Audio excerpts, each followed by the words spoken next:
tobande kolia ba pasteur tozo ilia ba Christo bazo gango nom de Jésus mais tozo kanga bango tozo lia bango ozomona bana na nzambe basali na nzambe ezali na ngui ya réclamation kati na monde de ténèbres nzambe alobi na Pierre alobi Satan t'a réclamé toute la nuit pour te cribler comme informant or que Pierre azalaki apôtre lelo ba pasteur bazali réclamer bana na nzambe bazali réclamer ndenge tobande kolia ba pasteur tozo ilia ba Christo bazo gango nom de Jésus mais tozo kanga bango tozo lia bango ozomona mais eloko oyo ekobatela biso ezani intimité attachement na biso na Yesu et lui-même quand cette réclamation s'élèvera lui-même va intervenir ba o bazo koyena ba cher ba o bazo bandoki bazo lia bango neto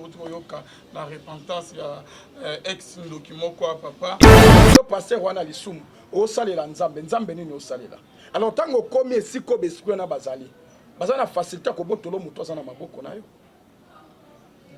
bana facilité pe ya komema yo moko pe pasteur bo sala ngo pe okoya koka neto bande kolia ba pasteur na ba Christo toi na témoignage pasteur o bakoya bakufa na ba pasteur ndoki awutu ko tubela ke balia ba pasteur ebele na ndenge balia bango bazo samina ba grande église mais to soki boyi ki ba témoignage bande ko ebele bandoki plutôt ebele balobaka boyi tango atangi kombo na Yesu na monde de ténèbres bango nyonso bakoyaki même Lucifer akweyaki pourquoi Shalom, bien-aimé dans le Seigneur, un grand merci na bino nyonso bozo na biso de partout, bonzambe na bonzambe lola yezo futa simana to ya kolobaki nzamba boto koye wapi na mansa zo sa biso. Merci na pasteur Feza Misia la bouche autorisée de l'Éternel depuis Zurich, na filo muko ya motema Bivens de Homo depuis Londres, na maman Gisèle Luke le motema papa Emmanuel na Boston, maman Mami Mbunga motema papa Blaise Mbunga nzamba lola amona bino na Suisse. Bonzambe na bonzambe lola yezo futa simana to ya kolobaki nzamba boto koye wapi bien-aimé dans le Seigneur, toujours na cadre ko informer bino tozali na papa Richard pasteur Richard to me ko solo ba mama solo mo ebele message pe amemeli biso auti pe ko assister biso na témoignage moko awa to me kempe ko zongela ba question a me kempe to me kempe ko solo na ye quoi. Shalom l'homme de Dieu papa, bonne santé. nzambe no zo batela biso. Merci beaucoup papa. L'homme de Dieu banobala na biso wuti pe ko la témoignage il y a ex catcher zombie papa azaki sorcier magicien tout ça ndenga lobi ke abandaki ko boma ba pasteur ba liwa ya ba pasteur papa bozo kene batem to so la ki si jour la fa passer moko kuti ya bande o ke bala alandoki ba ko dia ba pasteur na bandimisi lors ya ba batem réaction no yokozani après avoir ko yoka partenaire wana azo ça la repentance.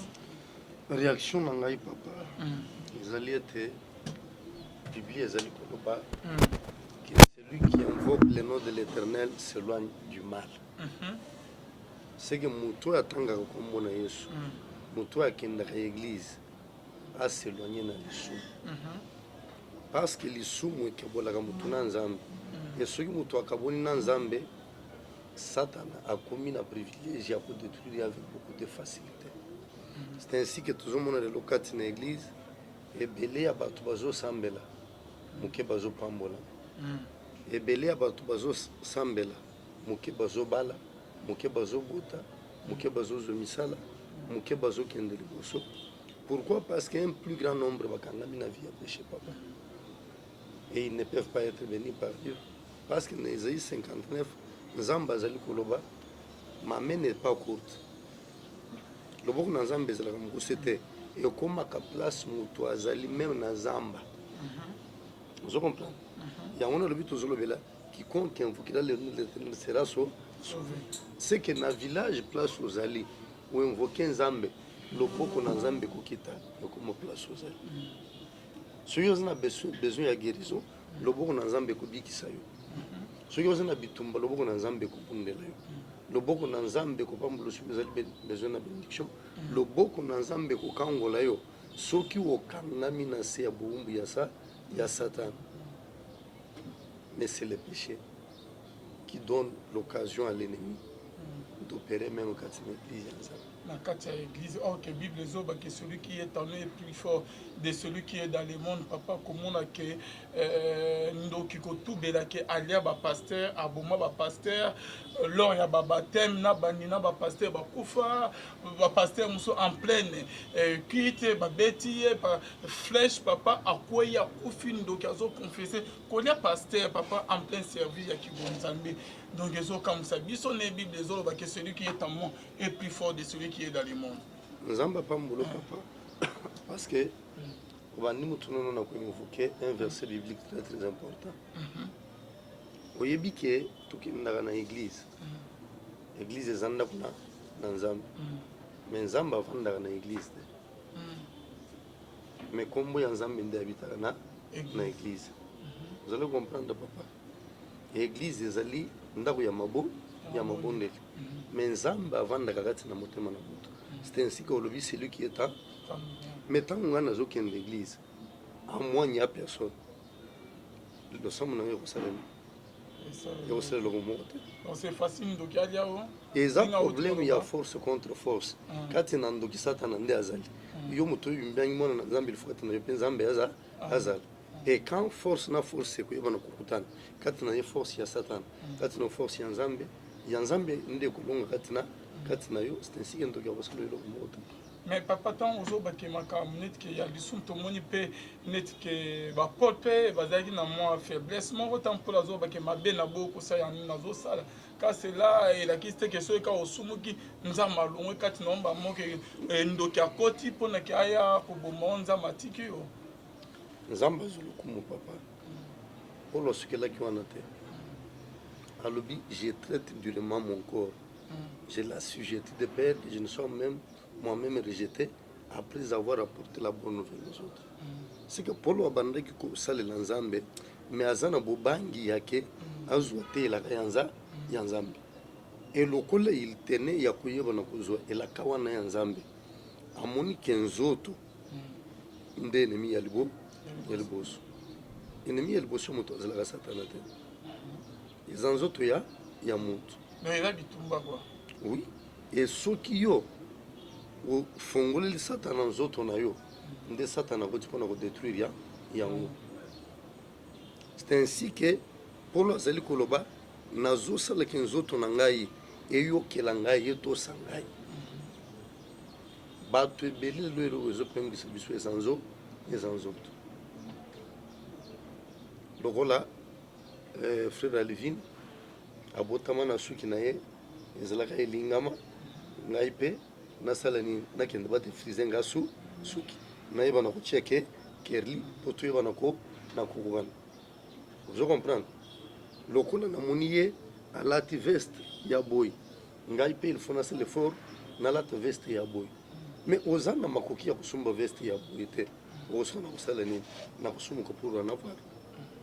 C'est ce qui est en train de trouver. Voici pourquoi Bible les Zoloba, Zamba Zoloba, contentez-vous de ce que vous avez, car Dieu lui-même prendra soin de vous. C'est que moi, dans Zamba Zosambela, il faut se contenter de nous Zamba Zosambela. Naïb Sarabana dans Zambie, la vérité spirituelle c'est quoi? Papa Bisson se ressemble à Mitouate. Bisson se retombe à Mandakote. Et Zana Bat, où you basu bang en Zambe kollega. Mais kulungona mukila sumbia talpante mais si manangwa keilo akelo nazo pese exemple ya Lazare pauvre Lazare katina ndabu ya mozu mais mwana nanza azo souffrir même azule bapumbulu ezali kokoya na mesa ya omeri riche mais tango kufia ke directement wapi akei na saint d'Abraham mais mettons que na kuvanda katina ndabu ya mozu amoni pasi ye azalaki na yango wana aluli bozu ya moto wana il allait pécher. Il pouvait dire na koni na souffrance a boité ngai pe ye azape mobali lokola ngai te azumbongo ndenge nini ngai pe naza mezite ko sala ye pe asali ngai pe nazombo bon c'est ce qui est en train de tuer. Yando le verset mon ko le contactez-vous de ce que vous avez.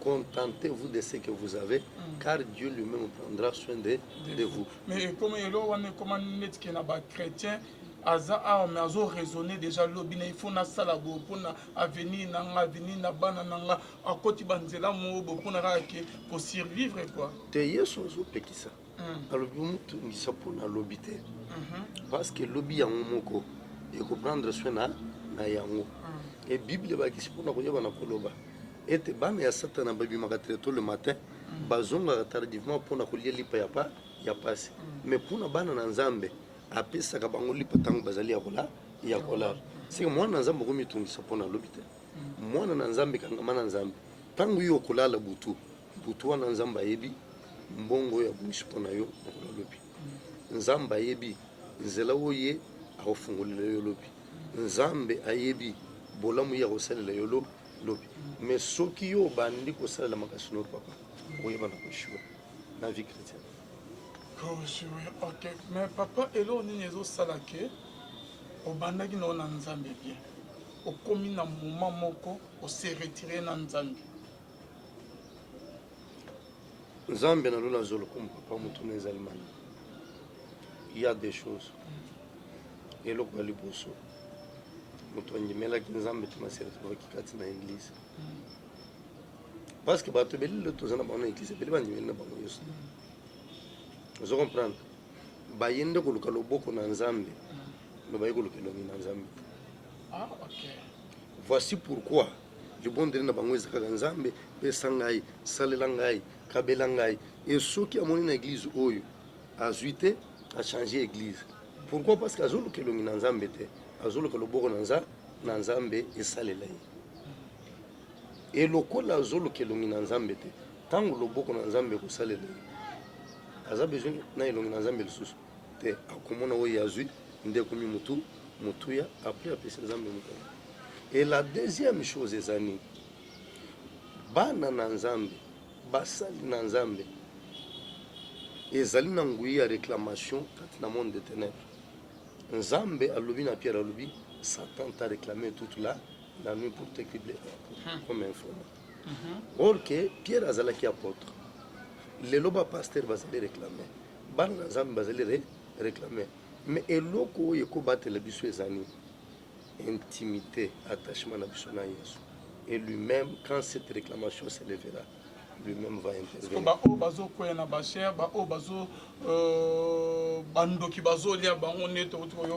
La repentance, il y a ex-document quoi, papa. Bazana nzambete, nzamba atika malgré que babana ko sami bazana nzambete. Je pense que na répondre na mutu na autrefois papa.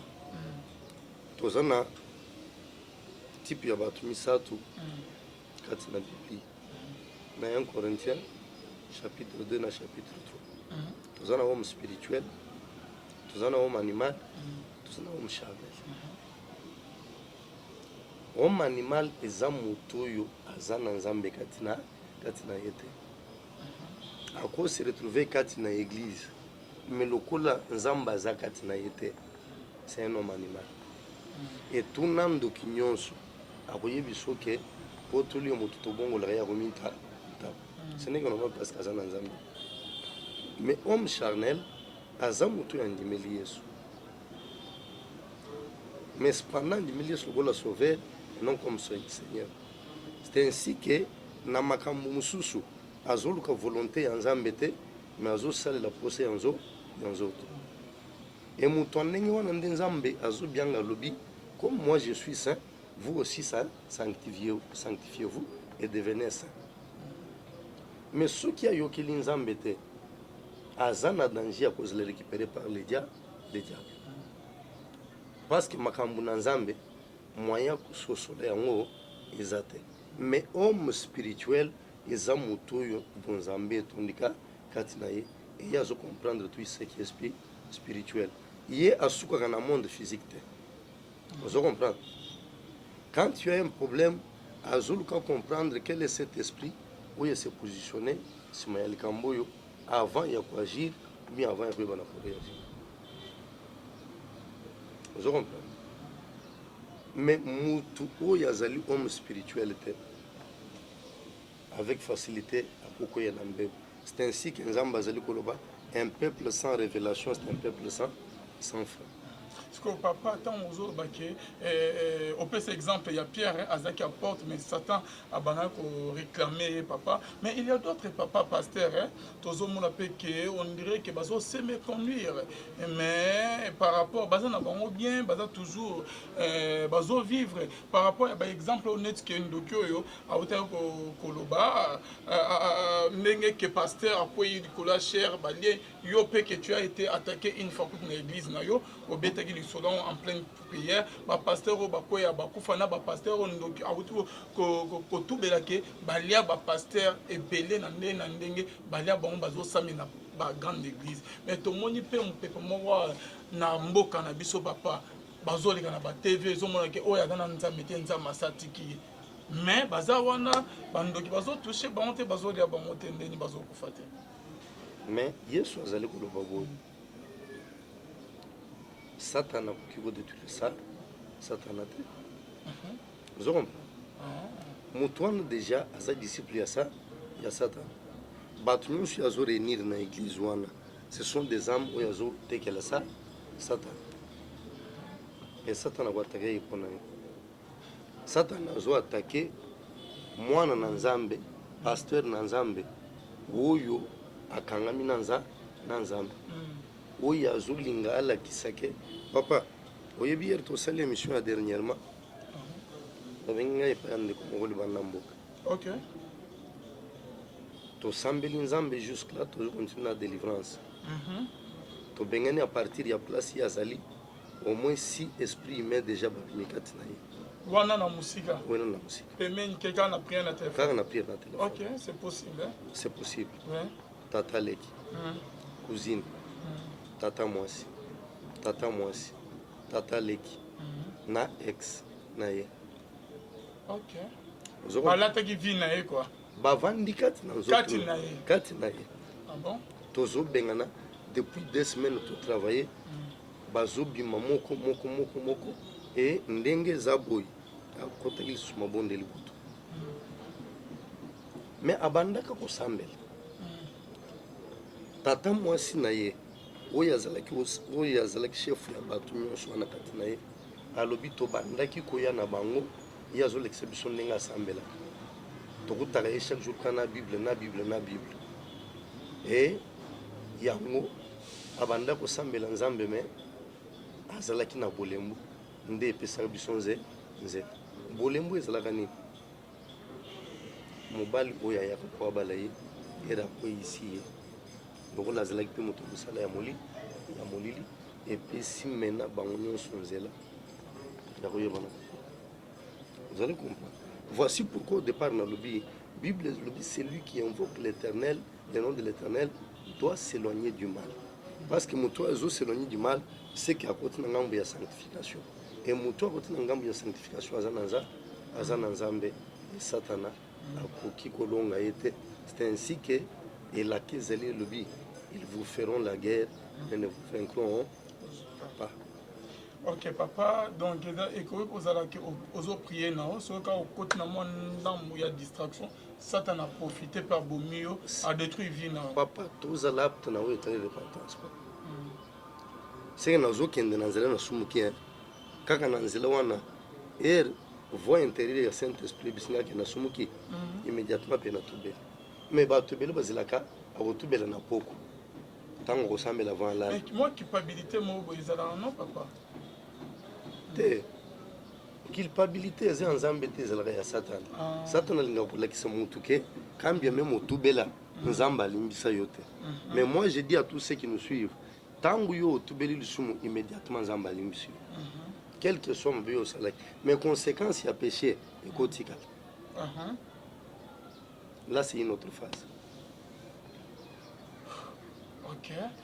Message ni kasi o meme biso de lo papa. Na meme biso message bana na nzambe. Kati na mukanda ya Joël. Chapitre 2 le verset 32 makomi elobi celui quiconque invoquera le nom de l'Éternel sera sauvé. Ndeko mwasi ndeko mobile yo yozali kolanda ngai de partout na voix céleste nayebi te problème nini ezali kotungisa yo nayebi te bitumba nini oyo etelemeli yo me nazolakisa yo nzela moko ezali nzambe na lobi tant que Bible ezali koloba quiconque est déterminé mutu te. Soki boyoki ba témoignage ya bandeko ebele bandoki plutôt ebele balobaka boyi ntango atangi kombo na Yesu na monde de ténèbres bango nyonso bakoyaki même Lucifer akweyaki. Pourquoi? Parce que a invoqué kombo ya mokili ya likolo mpe se nzambo oyo atondisami na nguya nyonso. C'est ainsi que Bible ezali koloba celui qui compte le nom de l'Éternel, quiconque invoquera le nom de l'Éternel sera sauvé. Yango nazali koyebiso place ozali. Peut-être aux alikati na magie, aux alikati na maraboutage, aux alikati na occultisme, kati na fétichisme, kati na satanisme. Bien aimé, et aux alikomituna, l'olengni na kobima kati na yango, et invoquer kombo na Nzambe. Et kombo na Nzambe, c'est Jésus-Christ Nazareth. Place aux ali na bitumba, aux olota bandoto mabe. Kimia ezangi yo kati na ndoko libala. Ba problème eluti yo kati na ba faire na yo rien ne marche nazo orienter yo vers mutu moko c'est Jésus-Christ Nazareth parce que tangu yo koyeba na ko invoquer ye na mutema na yo mubino ezala yo moko ezala na nzela musali na Nzambe oyo Nzamba poni. Je te dis la vérité, Nzamba koyeba na ko sauver. Cette semaine ndeko na lupango na biso voisine na biso aye kokutana na biso alobi ntango tobalanaki na mobali na ngai tozalaki malamu makambo ya finance transparence ezalaki mais quelque temps après nyonso ebeba namonaka lisumbongo mobali te eloko moko ezalaka te nyonso etambolaka malamu te mobali soki asumbika biloko ya kolia atie na ndako esili le reste komi charge na yo mwasi mais ngai na travaillaka te natekaka te nasali koloko nazozoli de beauté difficilement elamba ya kola te difficilement famille na ngai bazwi décision balobi ozo choisir entre libala na biso soki ondimi kovanda na libala obosana biso tozala na famille parce que biso tokondima te oyeba na kosouffrir nayebisi ye mama na bakai ya badelivrance ebele nasali baproblème ya bato ebele ezouta nde surtout bamama bituma na bango eutaka epa mibali te eutaka na bafamille na bango moko na bafille na bango babalisaka bango me balingaka te avanda na kimia na ndako ya libala balingaka te abota balingaka te akende liboso mama choisir libala toyeba na kobondela Nzambe papa ntango toyoki Nzambe alobi no bitumba ezouta na famille na yo tosolo na elobi na tongo natalisi yo Nzambe alobaki nayebisi ye sava ntango tobondela na moi na kopenga yo ndeko ya mwasi aye ntango tobandi kobondela Nzambe image na ye ezali awa bandeko bakolanda tata mwasi na bango akufa nde ase manifeste kati na ye seke délivrance wana esalemeli na salon na ngai bato bakoyeba na komona ndenge nini biloko nyonso ezalaki bouger ainsi de suite et tata mwasi azoloba nini alobi nga mutu nakanga oyo ezali vi na ye azalaki mutu makasi azalaki mapeka mais azalaki mutu makasi na mapeka azosambela mais nini epesi tata mwasi nzela ya kokota okendaka église ozalaka mutu makasi ozalaka mpe mapeka lolendo wana ekotisi tata mwasi ngai mutu na bloka mabota na ye asukelaka na mwana moko ngai mutu nasalaki mobali na ye alinga ye te mobali na ye asokipe na ye te mobali na ye asepela na ye te parce que ye ndenge eza wana tosalaka ke ye akovanda na ndako ya libala te ye afali azala mwasi oyo azobota de gauche à droite me ngolu na Nzambe nde epesi ye libala mais réclamation etelemi bazolukaka ka tout prix basala nini babimisa ye na kati ya ndako ya libala mpona kolukisa mokano wana heureusement ke Nzambe nalongakangoli c'est pour vous dire que ntango moto azososola ke problème oyo naza nango soki nakei epai na Nzambe akopesanga solution Nzambe akopesa solution nazoyebi biso une chose oyo azali koyikamela moto akoyeba na koyokisa masoni parce que moto azali limité dans l'espace et dans le temps. Lokola moto azali limité dans l'espace et dans le temps, c'est que moto azali limité dans tout. Mais il y a quelqu'un qui est le maître de temps et des circonstances. C'est que yé nde akiliaka ba circonstances favorables pour changer oyo ezali cours ya vie ya moto. Azali maître ya temps, ako récupérer temps oyo Satan atie po a détruire vie na yo, ya récupérer temps wana pour koyeba na kobongisa vie na yo. Mais une chose ezali nini oyeba na koluka elongi na ye. Nzambe na lola ayeba na kopambola bipai ozwami outi koyoka biso. Bien aimé, numéro na biso ya contact ezali 099 26 50 252. Et yo ezali banda ya mboka olongoli 0 otie plus 243 plus 2 4 3 obakisi 9 9 2 6 5 0 2 5 2. Et ce numéro ezali sur WhatsApp. Oko benga biso pour des conseils, oko benga biso pour la prière, et nous allons prier l'Éternel. L'Éternel fera grâce. Même à distance, de commencer na otikoloba awa era benga ibisinga papa na sambeli na basali na nzambe belé mais na moni changement na ibisi oui vous en a raison parce que kotana na basali na nzambe mais nazo sengo que cette fois-ci kotana na Yesu c'est que kotala ngai te parce que ceux qui ont eu confiance na yo ochina pasteur Richard ilo mogo osimba atuninga papa est-ce que c'est possible que place nazalia ou à plus de 7000 km Nzamba kangola ngai na répondre Nzamba za omniprésent place yo zawana Nzamba zali Nzamba za souverain et ezana bato to sambela na bango Nzambe à distance Nzamba saleli ba ezana mutu mususu amona ke yemo kwa lek na Kinshasa baluga biso to sambela amoni lobo na Nzambe et eloko na biso ezaka obosa. Mais papa nazoyi biso ke ba exprimer on nazoyi biso awa 6 ba bimi na espace il y a 2 semaines et toujours continuer na prière to éviter encore qu'est-ce qu'il y a encore dans son corps. Mais vie bloquée. Mobali a sepela kana yete. Mobali a fini tout le temps. Mobali a imile kai. Depuis akenda mikandeza la kate. Rien ne marche dans sa vie. Aboti même mwana libanda ya mboka. Aboti dossier ya mwana poete sima ya mwana lokola papa za na nationalité ya mboka wana et sima mena ya mwana babe sepe na nationalité mikande bloqué.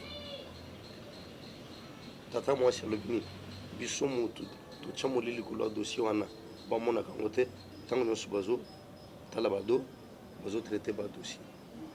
Mais tout qui a donc la lobini ngai mutu na sala ke mobali na ye akoma mobulu makasi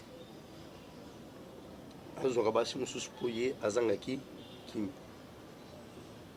e kuzina lobini na kanga ye na singa na ye ya kingu na singa ye to na fête na lupesa nga na lata e ra pesinga na lati na ibisiye na komi lokola yo na lokwana nda e baki na posséder ngai mutu na lalaka entre ye na mobali na ye ndeko zo papa na mbeto mobali atalaka ngai te atalaka na miri et tatale ki mususu ye alobinini alobite acha ye lolemu ya nyoka seki yo zokanisa likambo zolo beza malamu na maganiso tikalo kanisika lobima malamu mais mutu azoyoka esuye na motema ainsi de suite mususu alobinini biso ngai nde mobali na ye ya butu sera yebisi ngai ke non ntango azo voyage mpona kokende tata leki nayebisi ye nini nayebisi ye na kosepela mobali ya vi na wazala lokola ngai se kaka na nzela liloba wana akotika ti na ye. C'est pour vous dire bien aimé que Satan travaille de plusieurs manières to invoke Nzambe ndakobikisa biso na makambo nyonso. Papa na biso omoni ke okomi na niveau moko ozozwa solution ya baproblème na yo te, baninga bazoya nsima bazoavance, baninga bazoya nsima bazobala bazobota baleki, yo tu es toujours demeuré dans la situation moko, c'est qu'il faut que le nzambe là. Papa, tu as un problème, c'est normal. Nzambe abimisaka moya tindaka mvula mpona bato mabe na bato malamu. Papa, mikolo mvula ezonoko parce que ezokende na suka moya ezobima, mvula enoka kaka na bilanga ba chrétien enoka mpe na bilanga bapa na papagano. Ozo comprendre, moyi ebimaka likolo ya bilanga ya bakristo te, même ya papa ya bapagano. Na eri ya récolte bana nzambe récoltaka bapagano mpe barécoltaka, mais différence ezali parce que nzambe alaki alobi nakuti différence entre bana na nzambe na bao bazali bana na nzambe te, entre bao bazali kosalela ngai na bao bazali kosalela ngai te. Ntango ozomona bapagano bazoprospere, yo moto osambelaka vie echangeaka te, c'est qu'il y a un problème spirituel. Ozosambela mais ozosambela na bosolo te, ou bien ozosambela okoti na bozindo te. C'est que luka nzambe na bozindo nzambe akorevele makambo eza kashi. Donc un chrétien kozala bakoki kofrene vie na ye te pa bandoki te papa. Un chrétien abombami kati na loboko na nzambe te, nzambe alobi oyo ebombami kati na loboko na ngai moto akobotola yango te. C'est que soki nzambe abombi yo papa na loboko na ye, c'est que abombi na nyonso ezali yaye. Mais soki osumuki yo moko olungwe na lié, il y a parfaite protection ya nzambe. Et là lokola okei musika na nzambe lokola Adam na Ève, et tu as la merci du Dieu. Ok papa, na bando bazola na biso na message nyonso tout du début jusqu'à la fin, et là on y va retenir. To retenir boye bien aimé comme conclusion. Totika masumu tondimela nzambe biso bapaya.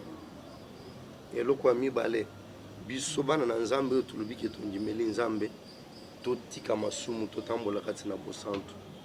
Biso bato tozali kosambela to invoke kombo na nzambe na bozindo po nzambe na biso ayeba na kosauve biso na babitumba nyonso.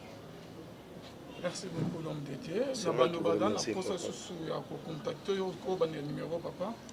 Na lobby plus 243 99 26 50 252. Nazali kozongela plus 2 4 3 9 9 2 6 5 0 2 5 2. C'est notre numéro de contact. Bokomonango Oba Yawezali émission na biso. Merci vraiment pasteur Richard. C'est moi qui vous bénis. Merci mon papa. Je vous bénis au nom de Jésus. Amen papa. Nzambe nanga pambola yo. Amen. Nzambe nanga batela yo. Amen. Musalo ozali kosala ezali makasi. Amen. Bato nyonso ozali koyamba ya nzambe bazali ya satana bazali, mais nzambe abatela yo. Même na milieu professionnel nzambe abundela yo. De même ke bayo nyonso bazali kolanda biso na kolanda émission oyo ngolu na nzambe ekita na mabota na bino na kombo na Yesu Kristo. Amen. Amen. Merci beaucoup.